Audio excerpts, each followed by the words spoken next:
ukombozi na uponyaji. Homina Hosanna Ministry of All Nations, kutoka kwa Mtume G.K. Mwisasu.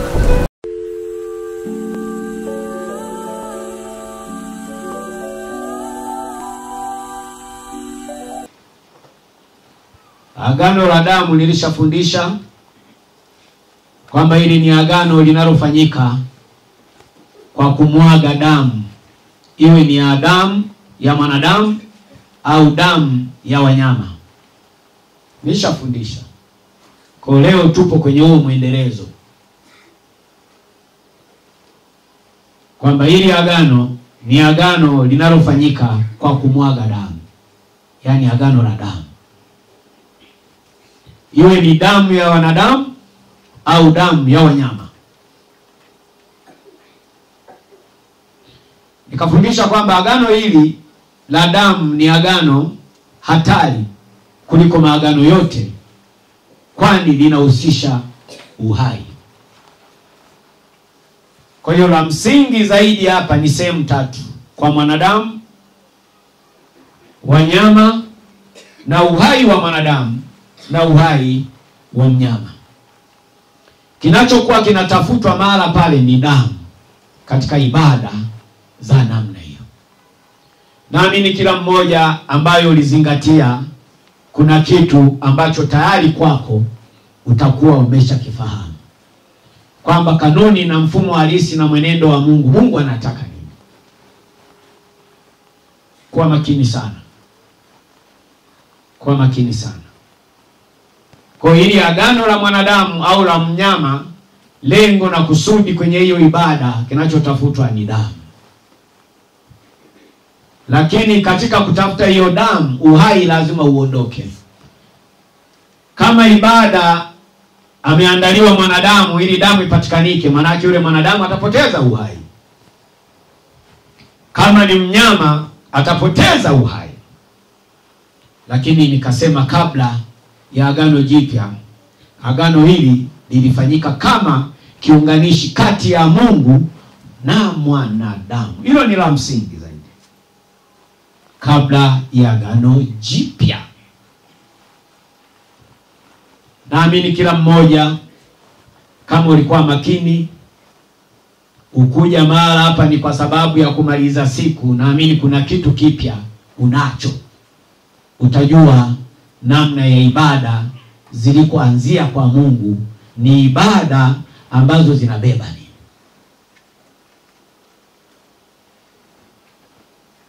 Kwa hiyo wanyama walichinjwa ili damu ipatikane. Taona katika bustani ya Edeni nilijaribu kufundisha kwamba baada ya uasi kuingia, Mungu akaona huruma. Adam na mke wake wakajitambua wako uchi. Baada ya kuona vile wako uchi, Mungu alichokifanya, aliwapa ngozi ya mnyama ili iwe matumizi kwa ajili ya kujistiri. Kwa hiyo nikasema Mungu mara hapo alichinja mnyama. Alifanya agano la damu kwa ajili la Adam na Eva waweze kujistiri. Tunaona kabisa maana yake Eva na Adam walipokea ufahamu wa kutambua kwamba hawastahili kuishi maisha wakiwa uchi wa mnyama. Leo tunasema ni siku ya 20 mwaka wa kwanza, miaka 1000 ya kurejea kwake Kristo. Tunachokipokea zaidi watu wa Mungu kama kanisa ni ufahamu.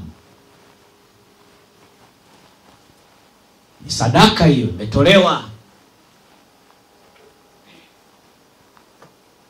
Ningependa mfahamu Mungu ni ufahamu na shetani ni ufahamu. Pale Edeni kilichopotezwa ni ufahamu.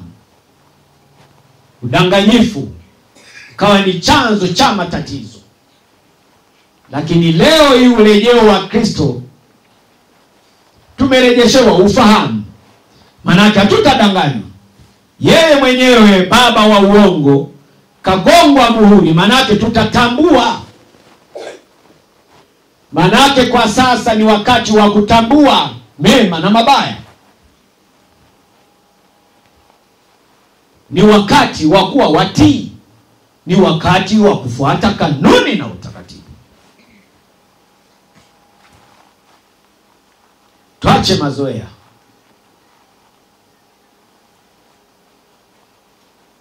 Tuache mazoea. Zaidi ya miaka 2000 tumehangaika sana. Lakini Mungu ametusikia. Tumepewa miaka 1000 mingine.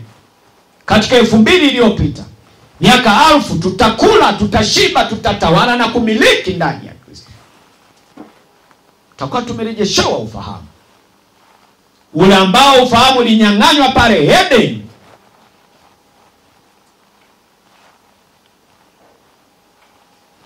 Mimi naamini urejeo wa Kristo bado watu hamtafaidi. Naona tu. Kwa sababu mtume kila siku anahubiri hapa hilo watu wanarudia hayo.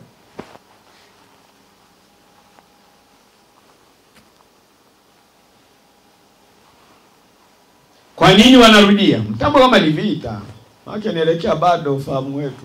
Kuna shida. Kwa katika hili agano la damu kama ujumbe mwendelezo wa ibada ya leo, ni lazima tuwe tunazingatia tukitaka kutoka. Lakini tusipotambua kwamba ibada zetu zina vita, kanisa itabaki hivi. Leo tunasherehekea mtume akiongea watu sawa. Leo Swalehe yuko jela. Waamini wake Swalehe, manake viwanda vinakufa. Je, wewe umejiandaa kwa ndani viwanda?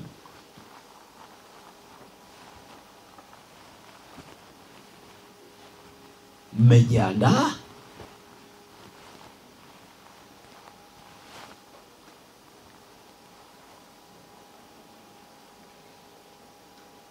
Mmejiandaa kutawala na kumiliki? Amina. Na uwezo huo. Nchi za Afrika waliambiwa wanahitaji uhuru, waliambiwa mmejiandaa nyinyi Afrika? Huu ni uhuru. Tulikuwa jera, tunalazimishwa kutenda dhambi ambayo sio asili yetu. Leo tuko huru. Tumejiandaa kuwa huru? Amina. Yataka moyo. Hata Tanzania alisema amina. Kapewa uhuru, kumbe akapewa bendera.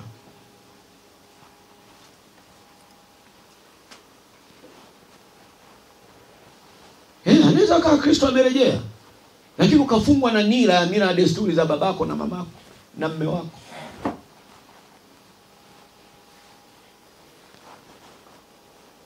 Kafungwa na tabia ya uoga, kutojiamini. Mmesikia wenyewe kuna kampeni mtaani kwamba lazima huduma ifungwe. Na kama itafungwa mtaani, hamtakaa nyinyi, si ni maskini, hamna nyumba nyinyi. Kama nyumba ni yako wako, atakuonea, atakutoa kupeleka wapi?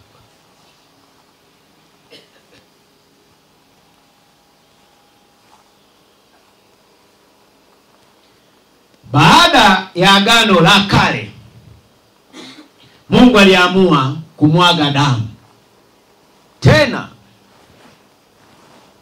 ya mwanae mpendwa Yesu ambaye ni Kristo. Baada ya agano la kale,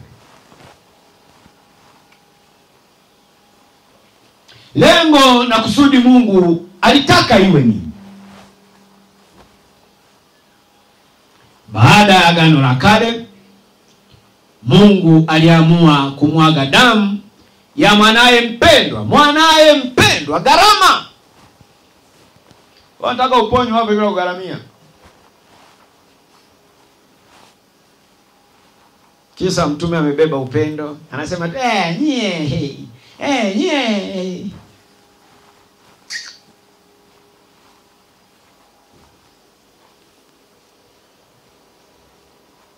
Kanisa tuamke, Kristo amerejea. Lango liko wazi, toka jela, unang'ang'ania humo humo. Wafanye ibada zenye maagano ya damu ili waweze kufika kuzimu. Ndio maana Mungu anatukatalia kuwaendea waganga, kwamba waganga ni mawakala wa shetani. Mungu anatukatalia kufanya ibada za wafu, tusiende kutambika. Mungu anakataa. Na kule kwenye kutambika nako kwenda lazima ukachinje wewe, kuku, mbuzi, ng'ombe. Kinachotafutwa nini? Damu. Watu wa Mungu, damu.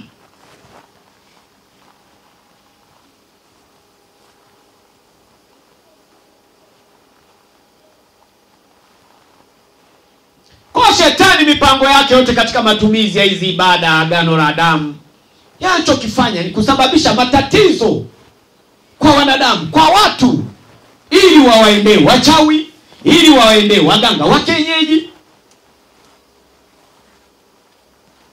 ili wawaendee wale wafuga majini. Kuna watu wanafuga majini nyinyi. Watu wanaenda kutafuta utajiri, wanaenda kutafuta kufanikiwa, anaenda anapewa nini? Jini. Na lile jini lazima liingiwe agano ya damu.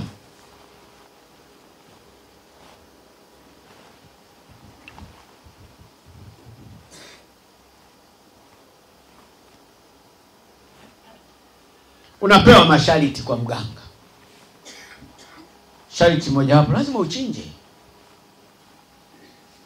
Nenda kwa hao wafuga majini, ili jini ili kalete pesa, lazima linataka damu.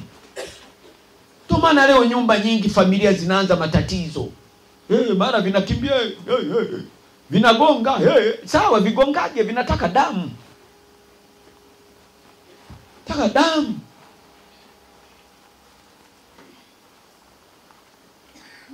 Na wewe kama upo kwa Yesu ambaye ni Kristo ndani ya mtume G.K. Mwansasu, kama vinagonga, chukua damu ya mwanae mpendwa, iko kwenye imani mahala hapa, ili kaviondoe vile. Nyie mnanielewa nyinyi? Amina. Mnielewi. Natumia gharama sana kumtangaza Kristo kwamba amerejea, lakini ufahamu bado.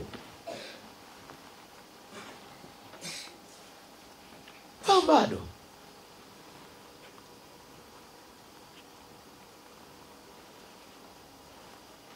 Leo Kristo amerejea, nguvu anayo. Manake wale wote ambao walifanya agano la damu wakaingizwa kuzimu, walishindwa kwa waganga. Hakika sasa ni wakati wa ushindi. Njoo ndani ya Kristo. Haleluya. Amina. Haleluya. Lakini watatamanije? Lazima waone wewe ulioko ndani una mabadiliko gani. Kumbukeni, wokovu ni mabadiliko ya tabia.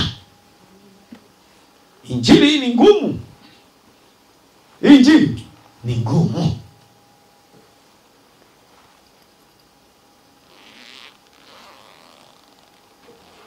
Baada ya agano la kale, Mungu aliamua kumwaga damu ya mwanae mpendwa Yesu kama agano la mwisho, agano jipya lenye ushindi pale msalabani. Kilichobaki na tafutwa pale msalabani ni damu.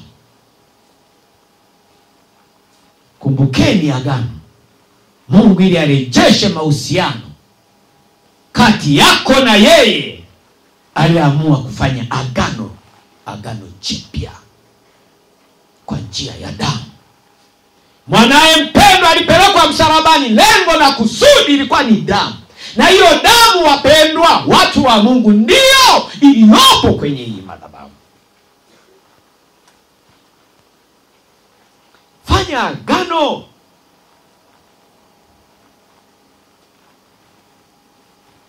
Manake chochote unachokitaka kwa Mungu lazima damu ihusike. Kwa unapomjia Mungu, fanya agano. Mnakubaliana nini na huyu Mungu wa Mwansaso ili upewe hii damu ikatende makubwa? Ni sadaka ni muhimu. Sadaka ni muhimu. Narudia, sadaka ni muhimu. Zaidi ya miaka 2000 tumedanganywa mno kwamba damu ya Kristo inachukuliwa bure. Sikudanganya mtu. Ingia agano. Nishawafundisha kwamba Mungu aliyenituma anapenda sana kufanya kazi na wale ambao wameingia agano na yeye. Kwa lugha rahisi, ili damu ya kwake ya mwanae mpendwa kwenye ile agano jipya itende kazi kwako, lazima uingie agano. Kumbukeni, agano ni makubaliano.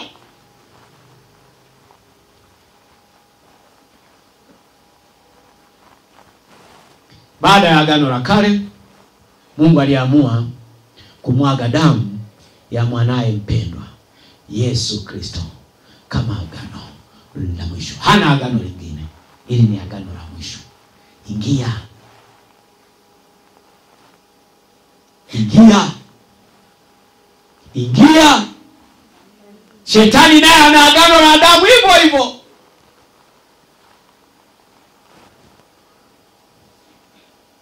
Yohana 3:16.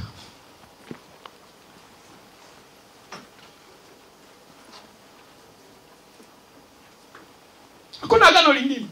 Usitegemee kwamba Mungu atakuwa na mkataba mwingine eti ili akuokoe kwa shetani huko hapa. Hakuna agano sio la kale, sio itakuja la 3, sio la 4. Hili ndo la mwisho. La mwisho ni kwanza kutenda kazi. Tembea kwenye kanuni na misingi ya hili agano. Linataka nini?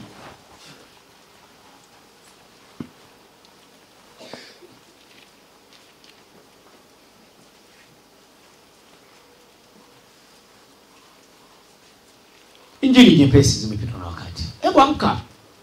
Tumehubiriwa muda mrefu. Kuna watu hadi kizazi cha kwao kitapita miaka 100 hapa. Kitapita. Kurejea kwa Kristo hawatafaidi. Wako hapa hapa mnapoona. Hapa hapa. Hapa hapa mnapoona. Ufahamu.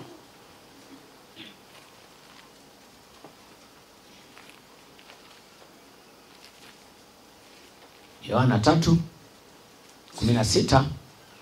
Neno la Mungu linasema, kwa maana jinsi Mungu aliupenda ulimwengu hata akamtoa mwanae pekee, ili kila mtu amwaminie asipotee, bali awe na uzima wa milele.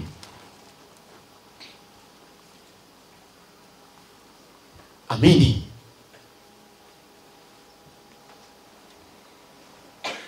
Unaweza kushangilia kwamba Kristo kweli amerudi. Na ni mwinjilisti, ni katibu, ni msimamizi wa huduma, ni mlawi, ni praise, lakini ikakupita tu. Ikakupita.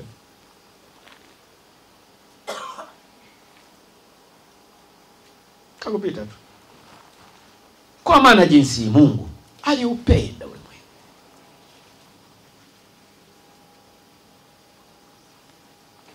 Ili Mungu aweze kujidhihirisha kwako, cha kwanza moyoni mwako anataka kuona agano lake lenye upendo kwanza. Ukishapenda ni rahisi kutoa. Maana yake usipopenda uwezi ukatoa. Kanisa wengi hawamtolei Mungu kwa sababu hawampendi.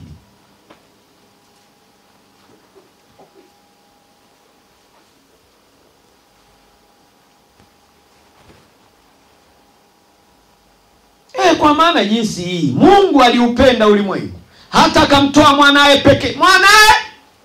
Mwanae toa hiyo nguo moja moja ambayo unaianika ikikauka masaa 4 unaitoa. Hebu mpe mwenzio.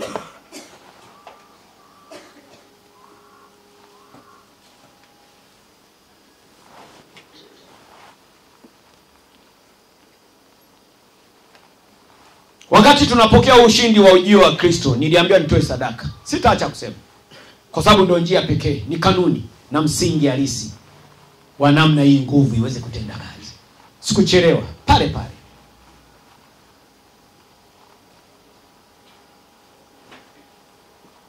Pale pale.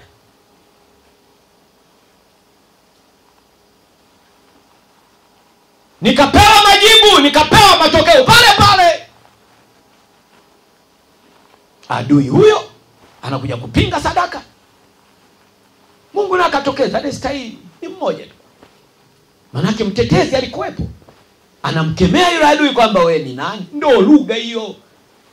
Maki wapo watu wengine wanashanga, sasa alijibiwa vipi? Yeye anijibu anayoliona, anapewa wimbo unastahili kuabudiwa. Ndio nini? Ufahamu.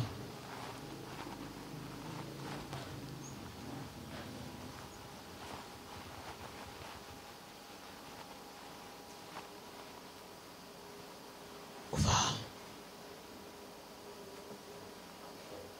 Wazungu waliona sisi tukiletewa hii Biblia peke yake bila filamu za kwao hatufiki sisi. Sisi bongo letu limeshikwa ajabu kutoka.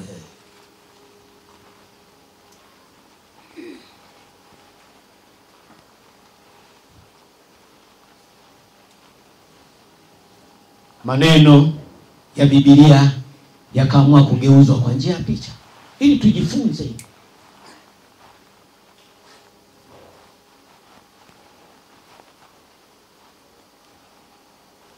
Mungu akaniambia sadaka yako imepokelewa. Manake hakuna atakaye kugusa. Kwa ningependa niwaambie kwamba hao wanaofanya vikao wakitegemea kwamba hii huduma itapotea, wanapotea wao. Haleluya. Amina. Ninyi hamuamini, mimi nimetumwa. Amen. Ninyi si hamuamini. Niendelee kukaa hapa. Endelee kukaa. Kama mnaamini mnalialia ni.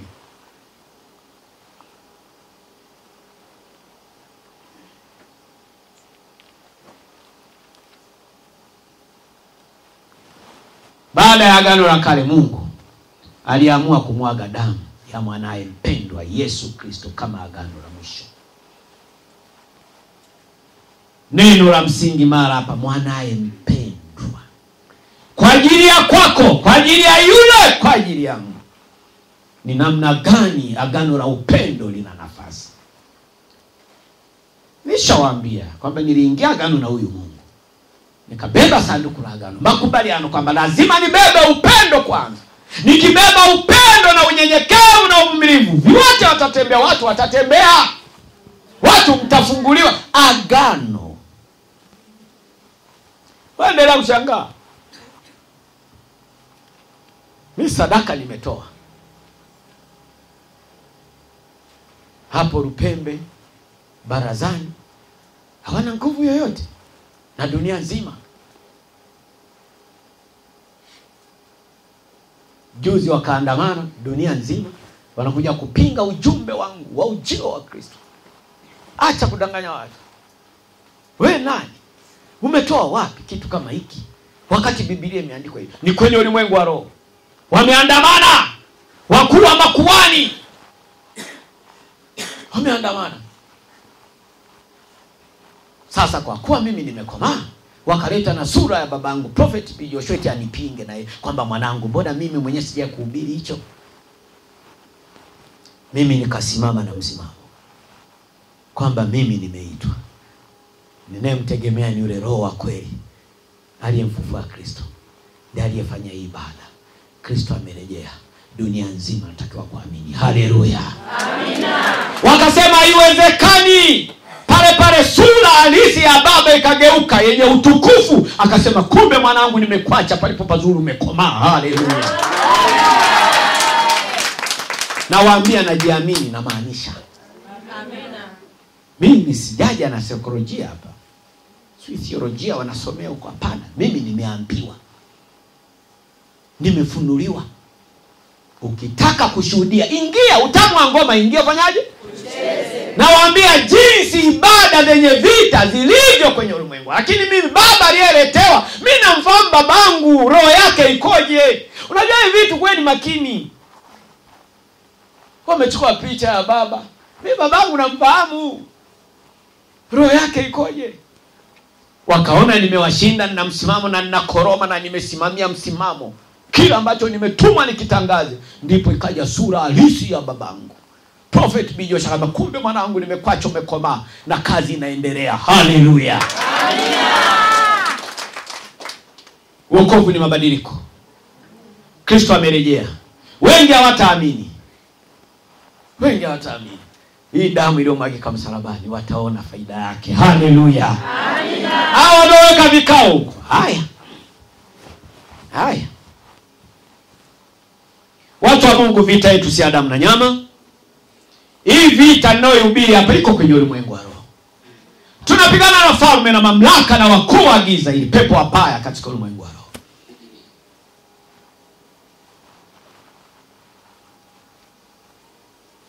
Nimeletwa na Mungu mahali hapa. Sijaletwa na mzee Mwansasu.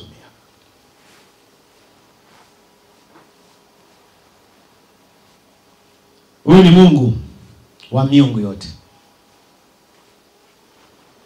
Yoyote mwanadamu chini ya jua yuko chini ya Mungu aliyenituma. Amen.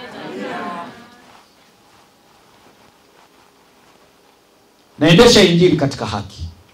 Natenda haki.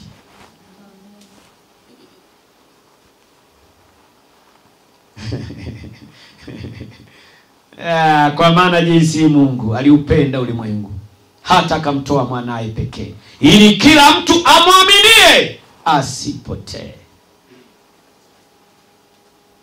Kitaka kupotea, potea. Yohana wa kwanza 4. Kitaka kupotea, potea. Mimi kazi nimemaliza. Utukufu nimeurejesha. Anga limekubali. Nini? Sadaka. Nimewaambia nimetokewa na wakuu wa makuhani kila eneo. Wapinga Kristo wanapinga ujio wa miaka 1000 ya Kristo chini ya jua ndani ya madhabahu ya Mina. Wakaleta janja. Mimi babangu achori wewe. Namjua. Mtu wa Mungu usipomjua Mungu wako utapotea. Hilo naomba ulifahamu. Lakini baada ya kushindwa, baba Alisi akatokea. Akasema nilijua sijamaliza kazi. Kumbe kazi inaendelea. Nimekuacha kijana ambaye kweli umesimama. Unasimamia msimamo. Kweli umekomaa. Kazi iendelee. Haleluya. Amina. Haleluya. Amina. Watu wa Mungu, kazi inaendelea. Sisi ni wa kutawala na kumiliki. Amina. Hata wakutishe. Wewe waambie anayestahili kuabudiwa ni mmoja. Haleluya. Amina. Hata angenyanyua jela yao, hata angenyanyua upanga, wa kuabudiwa ni mmoja, ni Kristo. Haleluya. Amina. Waambie mimi Omina sitatoka. Haleluya. Hata wakutenge, hata uachike, hata wakufukuze kwenye nyumba, waambie mimi Omina siachi. Haleluya. Amina. Si mmesikia kampeni yao?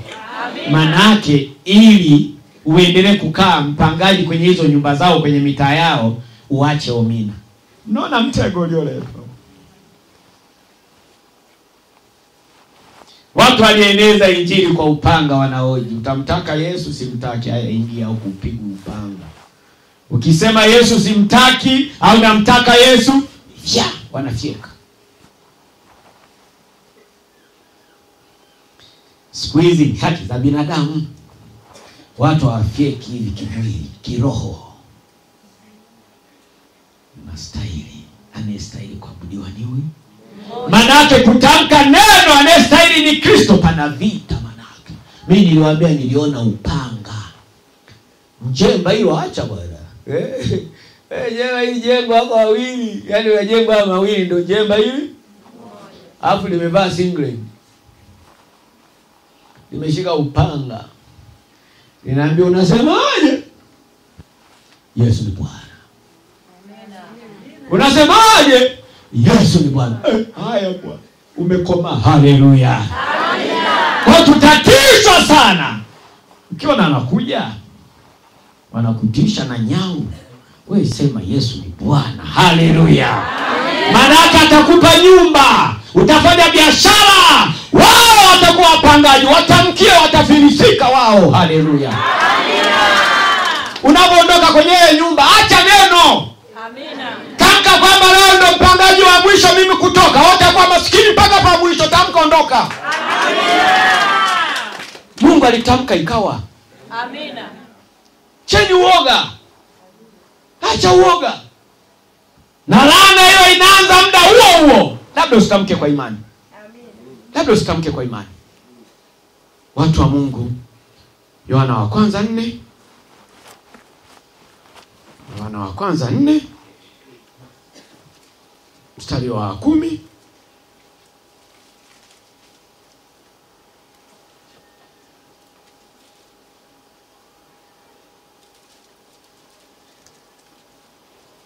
Mstari wa 10. Neno linasema hili ndilo pendo, si kwamba sisi tulimpenda Mungu, bali kwamba yeye alitupenda sisi akamtuma mwanaye kuwa kipatanisho kwa dhambi zetu. Thamani ya hii damu ya msalabani. Siku zote wanajaribu kuambia kwamba shetani angejua wala singeruhusu Yesu apelekwe msalabani. Yesu alizoea kwamba Mungu atachukua kondoo, atachukua ng'ombe. Hakujua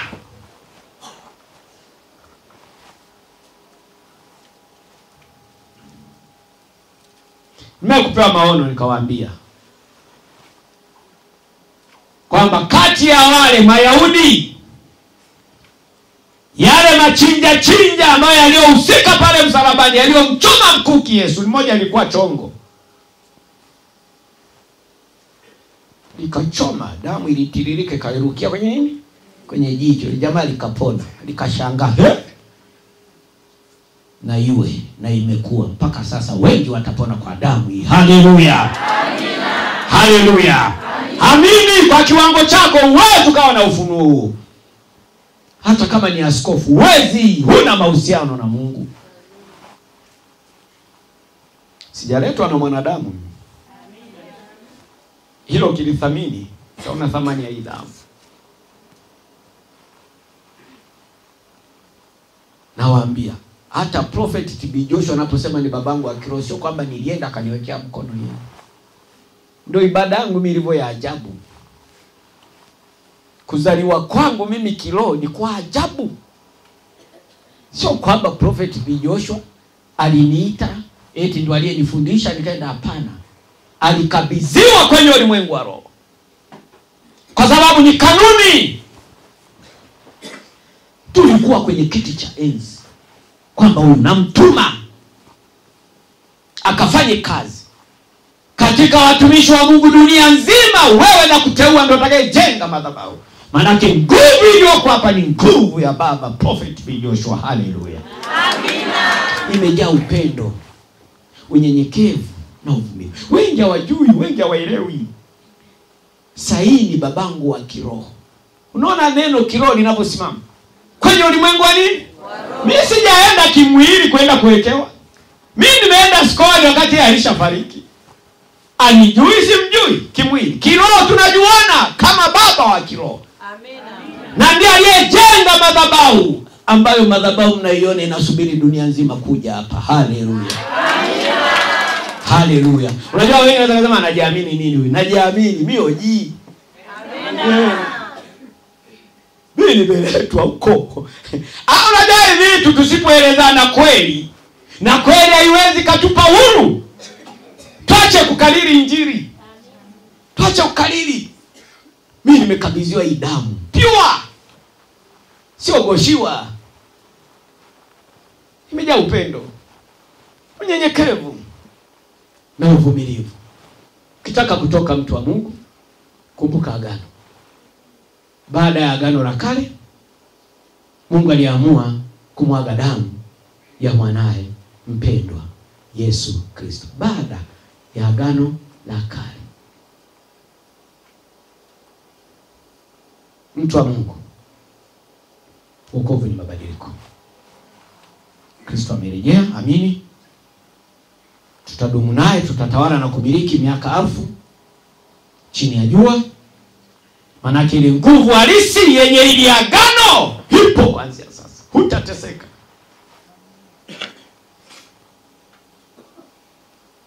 Agano nililoingia makubaliano yangu na huyu Mungu yanasimama katika upendo, unyenyekevu na uvumilivu. Na kuomba nawe pokea ile agano.